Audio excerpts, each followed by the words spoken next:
I'm bringing this new RF technology to the market, and I'll tell you that we can provide a significant amount of power, and this is constant power, somewhere in the area of about 15 milliamps, if you will, constant current to your phone, as long as you're in the city or even in the suburbs, from either EMF or RF frequencies. Welcome to the Invention Stories podcast, where we share stories of inventors who turn their idea into a product. Please visit our website at www.inventionstories.com. And now, from the Invention Stories podcast World Headquarters Studios in Morro Bay, California, is our host, Robert Baer. Welcome to the Invention Stories podcast, brought to you by the Socket Saver. My name is Robert Baer, and thank you for joining us. You're listening to episode 38 of the Invention Stories podcast. Jerry Bessa, CEO of iPowerUp, and the Fusion 2 solar-powered phone case. This episode is the second in a two-part series. Jerry is running an Indiegogo campaign for the Fusion 2, and we invite you to learn more about and support this groundbreaking technology. A quick way to get there is to go to www.inventionstories.com/fusion. That's Fusion. We've got Jerry Bessa, CEO of iPowerUp, on the line from Ventura, California, so let's get back to the interview. Now, Jerry, I think it's sort of the dream of a lot of inventors to get into 25 to 3,500 Radio Shacks. How did you get your product into all those stores? It was a pretty piece of luck. We had hired a rep firm, and there was one rep there that was very closely associated to, I believe, the purchasing manager of Radio Shack. So, as I understand it, the rep told me that they invited the purchasing manager for dinner because they were friends, and they had dinner. And he had one of my products on his phone. And she looked at his case on the phone and said, "What's this?" And he told her, this is the new company we brought on. This is iPowerUp. This is their iPower case. So she wanted to see it. He gave it to her. She took the phone out. She felt it. She said she thought it was better than the Mophie design. And she said, "I like it. I want it." So that was maybe a few days after that, she called and told me that he called actually with her on the phone and just basically introduced me to her and said that they're interested in taking this product on. And so he worked with me and her to get the product in. So it was, I would just call it lucky. I happened to be a situation at the right time is what it was, with the right product. Well, that sounds great, but did you have to come up with like 100,000 units right off the bat? No, we had to provide 5,000 units. So I had to find a way of raising the capital to be able to, do it. I did it under factoring because that's all I could do at the time. I would not recommend that to anyone today, but that's what I did then. And that allowed us to get the capital necessary to bring the products in. And the reason I wouldn't recommend factoring is because when you're dealing with big companies like that, they don't like to pay you in what I call reasonable terms. They'll pay you, but they may not pay you in net 60 or net 90 or net 120. And sometimes it's net never. So you just never know what you're dealing with there. But because of the relationship between our rep and the purchasing manager, we did have a kind of an inside track. And so I felt comfortable in taking the risk because he knew her very well. And so when I had a problem on my end of getting payment, I could call him, he'd call her. And the next thing you know, I would get paid. And it stayed very good until she left. And that's when everything went south. That's when they were getting ready to file bankruptcy. Well, what exactly is factoring? Well, that's where you go to an institution or a business. There's this institutional factoring, which is banking, but little companies can't usually get in there because you don't have enough history or enough revenue to generate interest from a bank to participate with you. That see you as risky. So you go to the independents that are out there they'll buy your purchase order, if you will, for whatever the capital is that you need, and they call it AR and PO financing. So they'll do accounts receivable and they'll do purchase orders. So first the purchase order, if you need 30 or 50,000 based on your order, and they take a percentage, they get their percentage, they'll do that. That's a 30-day window. Your manufacturer should proceed to build the product and have it completed in that window of timing. Sometimes that slips, but as long as it's 30 to 40 days, you're in there. Then they will do a QC analysis to validate that or well, we would validate that the product meets the spec, and then we buy it off, and then the money is released through an ILC, International Letter of Credit. Then the products are shipped, and the shipping is usually included. And when it hits the U.S., it'll come through customs. And that's when you start the accounts receivable financing. Now, most of these guys don't do both. They'll do one or they'll do the other. So you go to one guy for the PO, you go to another guy for the AR. Today, I think there's a few companies that will do both. So it just makes it so it's a little less hectic. But in each case, they take a percentage. They could take 3 points and then 1 point every 10 days thereafter. Can be very painful. So rather than factoring, you'd recommend inventors use crowdfunding? I think so. I mean, I think the thing is this, like a lot of the people on the Kickstarter campaigns or Indiegogos, I think, are independents who are learning, finding their way, trying to figure out all the ins and outs. We're a business. So, I know the ins and outs. I know how to build these products. So it is my mindset that we bring this to the market to say, okay, consumers, we can take this product out. In fact, we're ready to release one. I think we've just reset the timing for it for January 15th or 20th to release it. We've moved it out. But we're showing one today that is, I think, evolutionary. It basically uses 30% efficient solar cells, where the standard in the market is about 20 or 22. The average is about 16 to 18%, but there are 22% efficient solar cells available in the market commercially. We're using 30% efficient cells, basically, to be able to deliver a higher amount of power in a what they call single panel design. If you went to my website, you'd see a dual panel design with the 22.5% efficient solar cells. What we're looking to do with our Kickstarter, or it might even be Indiegogo, I'm not sure yet, but it's a single panel design with a very thin design. So it's a thin case, it's got a nice solar panel on the back. And what people may not be aware of is they often ask you, how long does it take to charge from 0 to full? Okay, in this case, our internal battery is a 1250 or 1300 milliamp battery. So it takes about 3.5 hours to fill that from 0 to full from solar. But what does that mean in terms of, both a benefit and timing? Well, usually you're looking at, if it's a small device like a phone and you have a solar panel on it, you're looking at anywhere from 20 to 60 hours. And I'll use Ascent Solar as it's called Enerplex is the company. Ascent Solar is their parent. And then their product line was basically a little solar case that had a SIG cell on the back. The problem with it is it was very inefficient. It was about 11.5% efficient. So when you put that in the sun, it would take you 60 hours to charge their internal battery from 0 to full. 60 hours.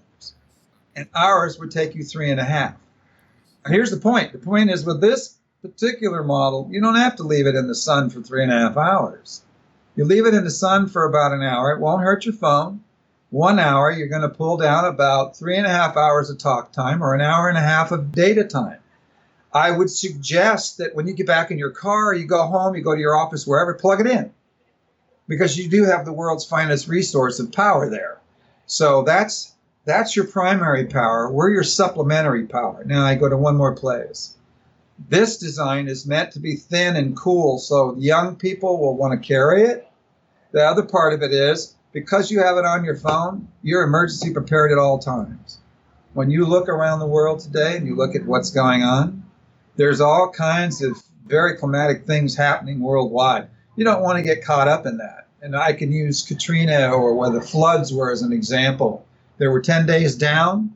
All of the cell sites were operational because they were encapsulated, even though they were underwater in many cases. And if these people had our product, all they would have to do was expose it to the sun, and they could have called for help instead of writing help on the rooftop. So it is to say, today you don't know what tomorrow is going to bring. You should be prepared. I mean, we live in California. This is earthquake country, so it could happen at any time. So the way I see it is, having this device allows you to reach out for help, allows you to reach your family, allows you a backup support system that you cannot have otherwise, and it fits in your pocket. I think in practical terms, there are two things I think appeal to a typical person where I live. One is some people actually run out of juice in their phones and they're not able to make a call and whatever. They could just maybe put the Fusion 2 on their dashboard or windowsill and get a little juice from the sun, and they're able to make a call. The second is, though, it's got to be cool because kids today are starting to carry cell phones at a younger age, and they won't want to carry something that, looks lame. Sure. So I applaud that you recognize that it had to have a nice, sleek design, that it had to look good. That's right. And it has to work quickly, so you're not waiting for hours for performance. So, that's kind of, you hit it on the head. That's the key. Make it comfortable, make it thin, and make it useful, meaningful. That's what we're trying to deliver to the market. Now, as a general rule, are all your products manufactured in the same place? And how did you decide upon a manufacturer? They are made in the same place. We have identified the proper sources that we want to build our products in China, and where all power products are usually made in Shenzhen. So we have certified and authorized our manufacturer to build our products. And once you've done that, you put considerable time and effort. Let me just say this. You have to develop relationships in China to know you're going to get a good quality product. And that's a fact. And you're not going to do that over the phone. You have to go, you have to meet, you have to greet, you have to have dinner, you have to spend the time, you have to walk through their processes, you have to question them, and you have to establish a solid relationship, just like you would here. And the benefit at the end of the day is you're going to get what you want if you do. Typically, if you don't do it that way, you won't get what you want. You'll get a lot of problems. Okay? So part of why we're there is the cost effectiveness. The other part we're there is because we've developed relationships to deliver the kind of products that we want at the right cost. So that's how we do it. It's called source inspection, and then develop a relationship. And now it's time for a commercial break. The Invention Stories podcast is brought to you by the Socket Saver. Do the plugs fall out of your wall sockets? The Socket Saver is an easy, safe, and effective solution. No repairs necessary, no circuit breakers involved, no electrical knowledge or mechanical skills required. Socket Savers are inexpensive, efficient, and portable. For more information, please visit www.socketsaver.com. I'd like to take a little bit of time here to say thank you very much for listening to the Invention Stories podcast, those who have been telling their friends. And I also want to thank all of you who have been writing in on the guest book and who have been writing up a review. These things help us get exposure so that we can get some more people listening. So I appreciate it. In fact, I want to read one. This one comes from Vider88. He or she says, I really like these podcasts. I feel they are so necessary in order to bring out the inventor's characteristics and personalities in their voice and to help to know who they are in general as a person. I have read about inventors online in details of what they've been through in their journey in being an inventor. However, when you're able to actually listen to their story, you can hear the enthusiasm in their voice and perseverance of things that they've been through in their journey. It's almost like you're in the story along with them, and it also helps to see it in their eyes. Absolutely love these podcasts. Keep up the good work. I gotta tell you, you get somebody writing something like that, and it really gives you a boost. Anytime I get an email from one of you who are listening, or if you sign in a review or fill in on the guest book, it's just such a shot of adrenaline. Thank you very much. Keep listening to the podcast, keep sharing, and let's get back to it. Now, Jerry, I want to ask you, since you've been doing this a long time, what do you think is a good use of your money, and what do you consider to be like a bad use of your money? Or I'm sure you've stopped spending money when it didn't help you out. But what's good and what's good use of your money and what's not? Well, a waste of my time and money. Wow, I could go down a whole lot of rabbit holes on that one, but I won't. I'll just say this. I'll relate it to the business. I mean, we look at new things all the time, and I'll just tell you, I've been looking for the cat's meow for a while. Mainly because when we first started making standard power cases, there was only a couple of us at it. Now there's, 40 or 50 companies out of China doing it. So it's sort of like it's lost the luster. The solar side of it, it hasn't lost its luster. That's a great concept, and I love that product, and I'll continue with that. But I think the mindset is not to waste my time, is to actually find something that is extraordinary and unique. And I will share this with you. It's taken, probably 3.5 years for me to find something that I think is as novel as the energy technology is itself. This is to say that I'm working in a new area of RF energy harvesting technology. And in that case, what we're finding with the technology that we're working with is some substantial advances in the technology to enable the consumer to say, I need to use my phone throughout the day and I really don't want to plug it in at all. And in this new technology that we're working with, what we're finding is we're enabling these, if you will, Apple phones to, in this case, an iPhone 7, to actually continue to run throughout the day by just harvesting energy from the radio frequency band. Now, that to me is a good use of time and money. And as we work forward, we'll look to bring that technology to market in 2018. A waste of my time and money is when I go down a path and I see something that looks like it's got merit. And then when I dig into it, and I find that the product doesn't do really what it says. And I've already invested some money and some time into that. And then I find that I can't really get to what the end result is, which was my objective to begin with. That to me turns out to be what I consider to be a waste of money. But I will tell you, you never lose anything. There's value in everything you do. For me, it's been, even if it looks like a losing proposition at the end of the day, I've gone down the path, I've learned something new. And you know what? As long as I remember that, I won't be doomed to repeat it. So I can then look further down a line of other opportunities that may have some merit. And for the most part, most of them don't pan out. Most of them just kind of fall apart for various reasons. And then you just kind of back off and go, well, all right, what now? Right? But I think the key to be an entrepreneur is you keep pushing, you keep looking, you have tenacity and a willingness to explore the impossible. And that's what makes the difference. And that's a good way of thinking, always being on the lookout. I want to ask you about your competition because you're in an incredibly competitive space. And how do you stay ahead of your competition? Well, my competition has been Mophie, and they would probably be the biggest competitor. They're now Zag. Zag is the owner of Mophie. But there are now many companies in this space. Now, I have patents on this technology, both in the solar space as well as in the non-solar space. But, one of the things is the more competitors you get, the more battles you have to deal with, the more fights you have. I don't really want to go down that path. I've done that a few times already, and fortunately for me, I was successful. But it's not something I want to spend the rest of my life doing. So I would sum it up this way. Mophie had the head start. They were able to raise a very significant amount of capital and put their products in the market, and it takes money to do that. Okay? I never really acquired the kind of capital that I felt I was needing or needed to directly compete with them because you need a lot. They had a big war chest to start.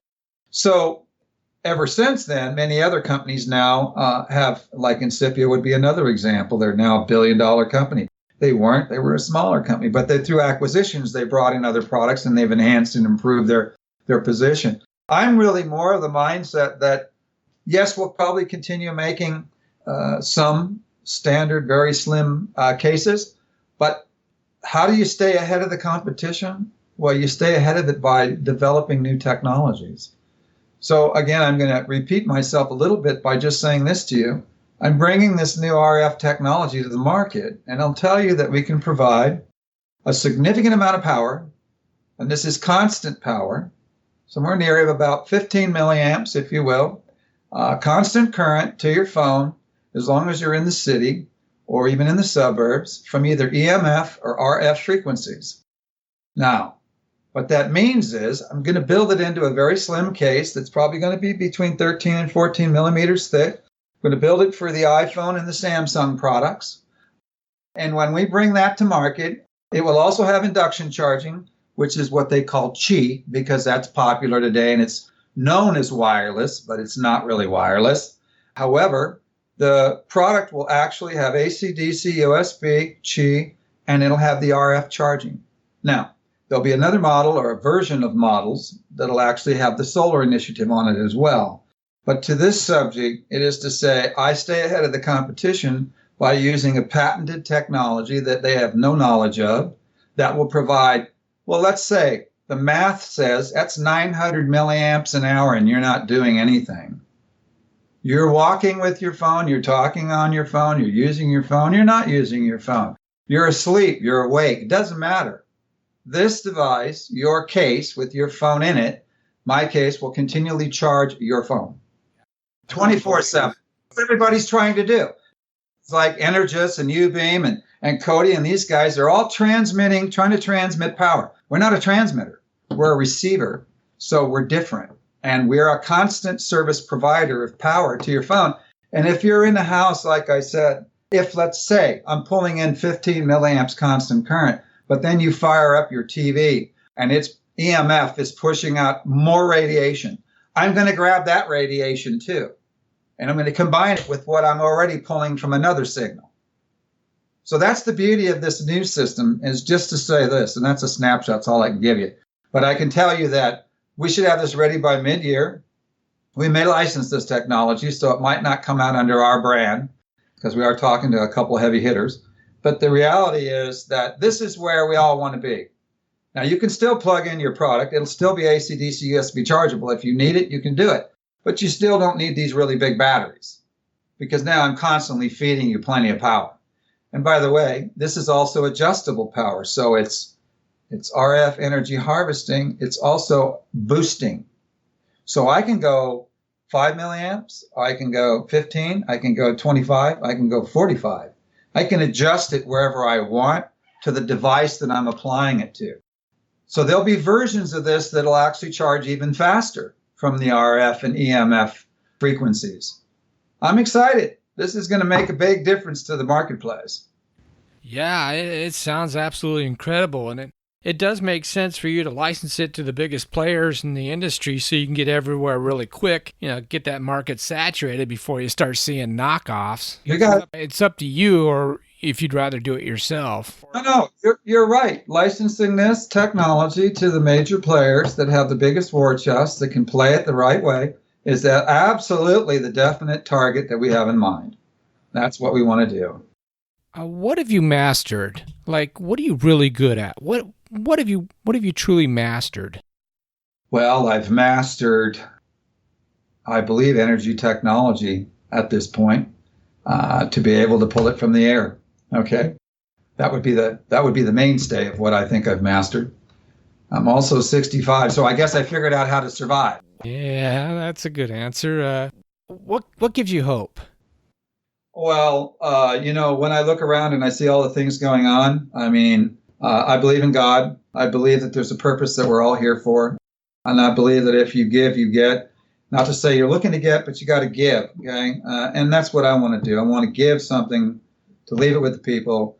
So that hope, that provision I provided to them gave them something more than they would have expected otherwise, leaving a mark. What would blow your mind? Like, not even it could be a product or a service or innovation. What would blow your mind to see? Flying cars. Yeah. Yeah, no, I look forward to seeing flying cars. Heck, I can't wait for there to be individual flying machines. Yeah, totally. I want to be that guy, like, flying around like Superman. Well, they have flying cars on the map. You know that, right? They're working. Oh, yeah. We shared the story of the flying car, Terrafugia, on inventionstories.com back in June of 2014. I think their CEO, Chris Jarn or Carl Dietrich. It's totally the kind of story we'd love to share. Kind of captures the imagination. Absolutely. What change in the world would you like to see? Well, that's a big one. I'd like to see a lot of the violence go away if that was possible, and all of the disparaging things they do to, in various countries, what they're doing to people is just breaking my heart. It doesn't make any sense. They got to have some compassion, and I'm not seeing that in a lot of different places. But just, life is life. It's valuable. It has meaning. It's worth something. And I'm seeing certain countries treat people like they're worthless, and I'm not getting it. It's not right. Sure, yeah. Last question. I want to thank you for being on the Invention Stories podcast, and it's been a pleasure. Now, say somebody had an idea for an invention. What advice would you give them? I would just say, don't give up. I think every entrepreneur recognizes a general difficulty in going forward with whatever it is that they're trying to bring to the market. And they'll hear no a whole lot more than they'll hear yes. I would just say the secret to it is tenacity. Stick with it. If you believe in it, if you got something, if it works and it provides a service that's needed, and you can put it together in a cost-effective way, stick to it, buddy. Don't give up. That's what I'd say. Nice. Very nice. And Jerry, thanks again. And was there anything else you'd like to add? Robert, the pleasure's mine. I appreciate the time. I would lastly just one little segment I want to say. On that RF technology, it's also not only adjustable, but it's going to be applied to macro to reduce radiation. What I mean is they're putting in Wi-Fi relay towers everywhere now. What I'm telling you is one of the things that we're doing with our device is we're taking that wasted radiation that's actually emulating around you, and we're actually capturing it and harvesting it into our battery. So what we want to try to do is reduce the radiation for the kids when they start putting these mini towers at the schools and everywhere else. It is something that this technology will provide, and that is a reduction of the radiation exposure. You've been listening to episode 38 of the Invention Stories podcast. Jerry Bessa, CEO of iPowerUp and the Fusion 2 solar-powered phone case. And I want to thank Jerry Bessa for being our guest today. More information can be found at www.ipowerup.com. And to visit their Indiegogo campaign, please visit www.inventionstories.com/fusion. The Invention Stories podcast has been sponsored by The Socket Saver. The Socket Saver is an easy, safe, and effective solution. Please visit www.socketsaver.com. Thank you very much for listening today, and please tell a friend.